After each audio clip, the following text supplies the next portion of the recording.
TJ Dillashaw. If you ask an MMA fan about him, you're likely to get different answers. Some would probably tell you that he's one of the greatest bantamweight champions of all time, if not the greatest.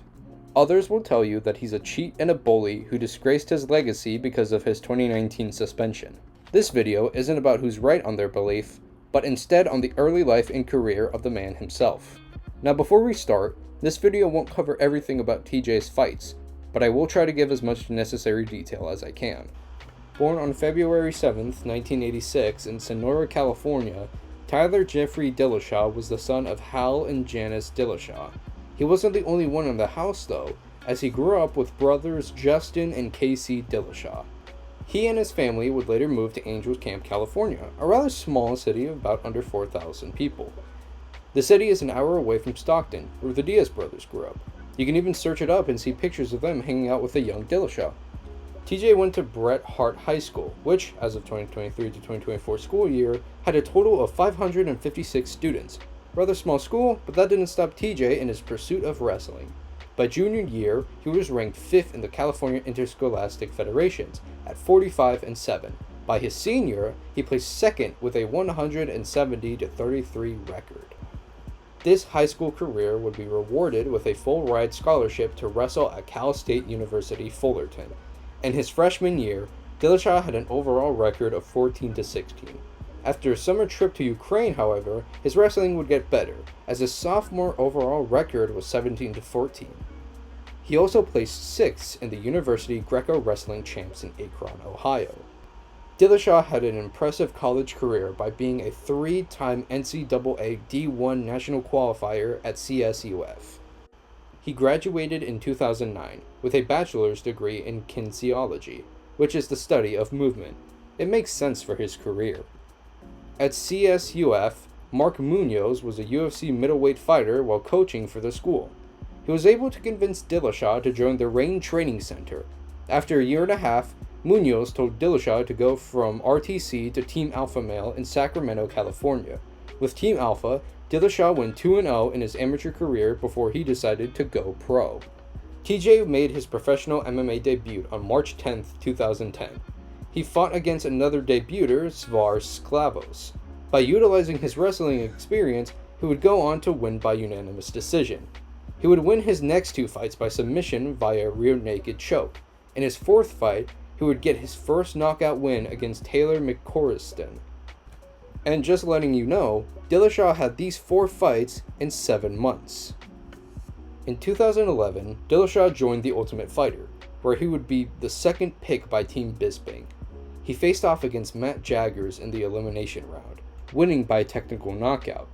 On December 3rd, after 2 more wins, Dillashaw faced off against John Dodson to become the bantamweight tournament winner, but this wouldn't be his moment, as he lost to Dodson by way of technical knockout.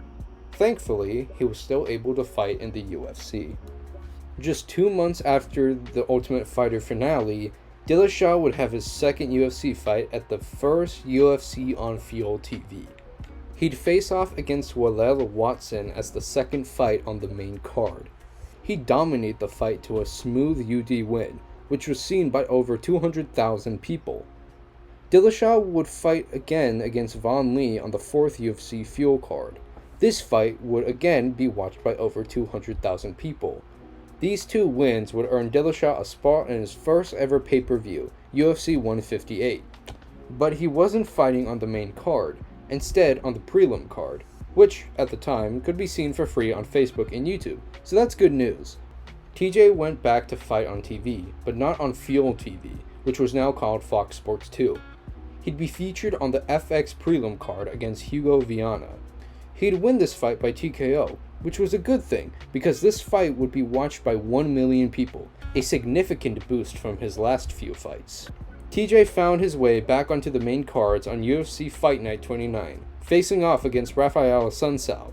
Although the 2 would win Fight of the Night, a 40k bonus for each fighter, it'd be Assunção who'd get his hand raised, killing off the 4-fight win streak TJ had going. While 2013 ended on a sour note with the loss to Assunção, TJ would start off 2014 with a UD win against Mike Easton at UFC Fight Night 35, and with a nice 30-27 on all scoreboards. Before we get into TJ's biggest fight so far, I need to explain how it happened. UFC 173 is set to happen between middleweight champion Chris Weidman and number 1 middleweight contender Vitor Belfort. However, the Nevada State Athletic Commission banned the use of TRT, a drug that Vitor frequently used, so the fight was cancelled. Vitor was then replaced with Lyoto Machida, but Chris had suffered an injured knee, so that fight was moved to UFC 175. So the fight was replaced with a bantamweight championship fight against champion Renan Barão and Rafael Assunção, and as expected, another problem occurred. Assunção had a broken rib that hadn't healed to the point where he could train, so he opted out of the fight. TJ, who was originally supposed to fight Takeya Mizugaki, was now going to face off against the bantamweight champion. The champion, who was on a 32-fight win streak, was the number 3 pound-for-pound fighter and had already defended his belt 3 times. Technically, he defended his undisputed belt once and his interim belt twice. That's because Dominic Cruz, the at the time bantamweight champion, was meant to face off against Barão, but couldn't because of an ACL injury that put him off for 6 to 9 months. While the two put up such a great fight that it earned them fight of the night, this time it would be Dillashaw who'd take home the win. With a head kick and some punches, the referee would declare a technical knockout, ending Barão's win streak and earning TJ the bantamweight belt. This fight would also earn him a Performance of the Night bonus, worth $50,000. UFC 177 was supposed to be an immediate rematch between Dillashaw and Renan, but sadly, due to complications with weight cuts, Renan passed out and hit his head, requiring a visit to the hospital. Instead, Dillashaw would face off against Joe Soto, who was making his debut into the UFC. That doesn't mean Joe Soto was an amateur though, because he'd won championship fights in different MMA promotions. Regardless, TJ still beat Joe via 5th round KO. Dillashaw and Barão would have their rematch scheduled for UFC 186, but Dillashaw would suffer a broken rib, once again pushing the fight. Thankfully not for long, as the two would finally meet at UFC on Fox 16. Throughout the fight, Dillashaw would show that his first fight against Barão wasn't just dumb luck. Just 30 seconds into the 4th round, TJ would release a combo onto Barão, forcing the ref to stop the fight. Since his debut into the UFC and even before, TJ was a part of Team Alpha Male, which was founded by former WEC champion Uriah Faber.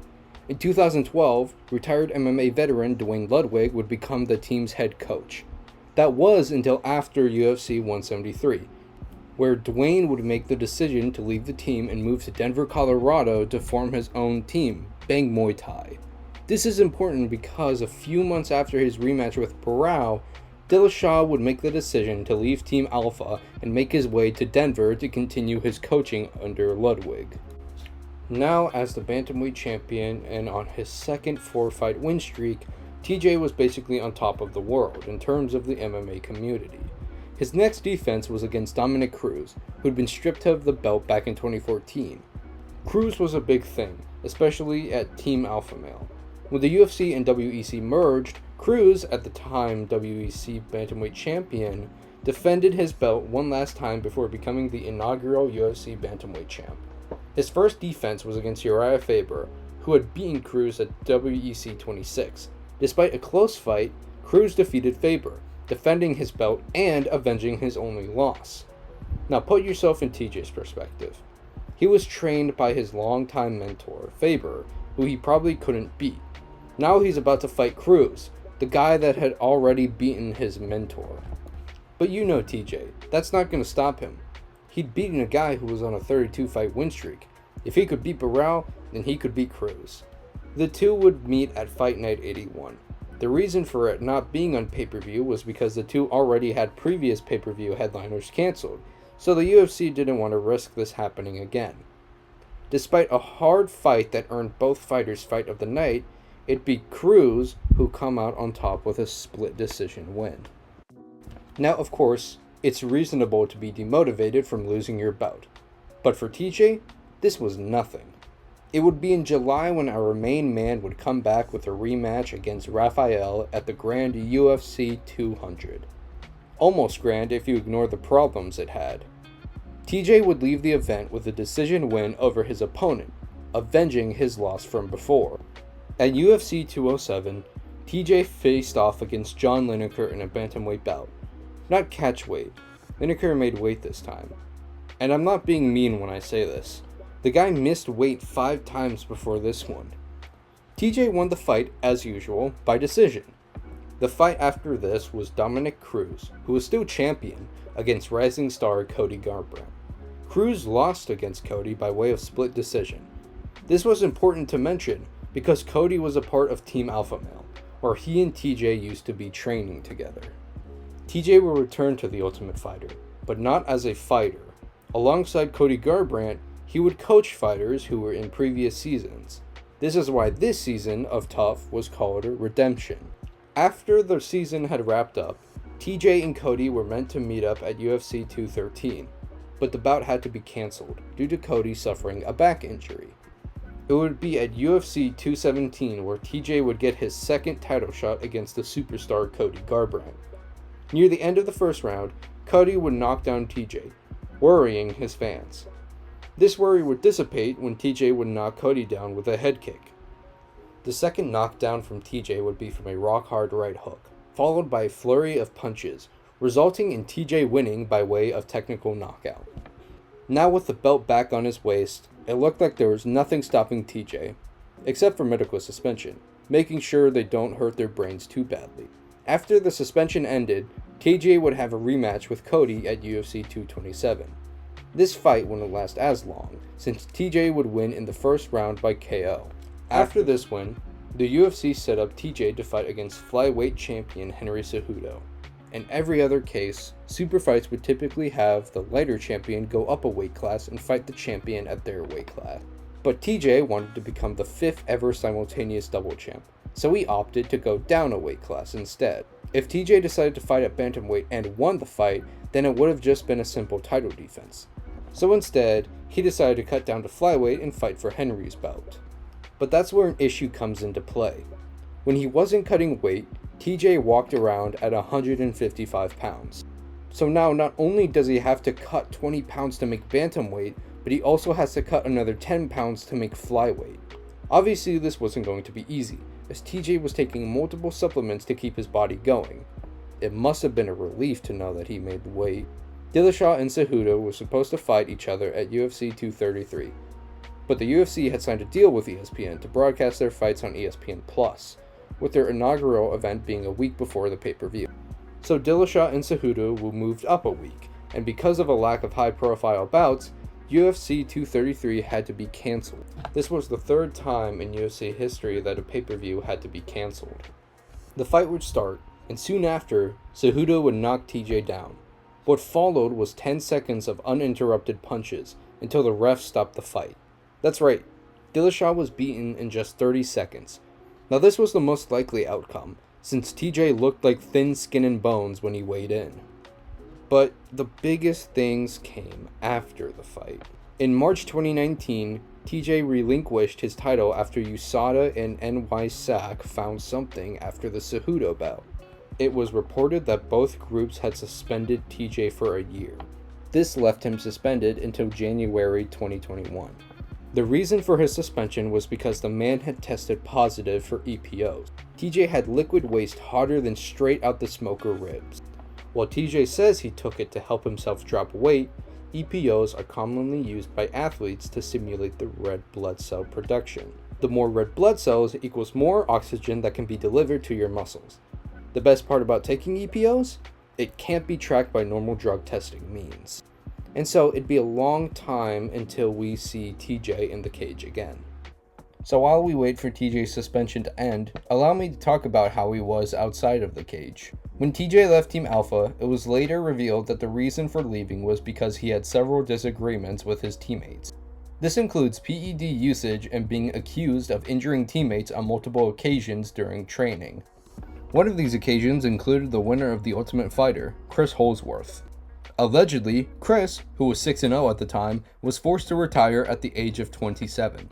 The retirement was because of concussions, which were caused by TJ hitting Chris with illegal knees while he was down. Once January 19th, 2021 came along, the UFC wouldn't waste a second to get TJ in his comeback fight. He was scheduled for a bantamweight fight against Corey Sandhagen at UFC on ESPN 24. Unfortunately, this fight would be put on pause, as TJ had sustained a cut from a headbutt during training. The two were rescheduled for UFC on ESPN 27 as the main event. This fight would be seen as special, as it was the first time people were allowed to attend the UFC Apex. The fight would end in TJ's favor, as he would win by split decision. But this decision wouldn't come without controversy, as many saw Corey as the deserved winner. Now that TJ's back in the ranks, it's time to see what kind of fights he'll be scheduled to have in such a stacked division. But that never did happen, because sadly, TJ sustained a knee injury during his fight, thus leaving him on the sidelines for a year. Once he had healed up, it was announced that TJ was set up for an immediate title fight against bantamweight champion Aljamain Sterling at UFC 280. If successful, TJ would become the UFC's first ever 3-time champion. The two were supposed to meet at UFC 279, but the UFC had it be moved to next month. Within the first few minutes of the fight, TJ dislocated his shoulder. It allowed Aljamain to dominate on the ground with over 7 minutes of control time. He was also able to land 5 out of 8 of his takedowns on Dillashaw. In round 2, Aljamain would flip TJ while attempting a Darce choke, causing his dislocation to worsen. It eventually culminated when Aljamain took TJ to the ground one last time and landed a barrage of punches, resulting in the ref calling the fight. After the fight, TJ revealed that the dislocation started in April of 2022, saying that it dislocated during camp around 20 times. As to why he still decided to fight, he said that he was holding up the division, so respect to him for going on with the fight. In December, TJ had announced his retirement from the sport and was officially removed from the UFC roster. And with that, TJ Dillashaw's MMA career officially comes to a close. If you enjoyed watching this video and want to see more like this, consider liking and subscribing.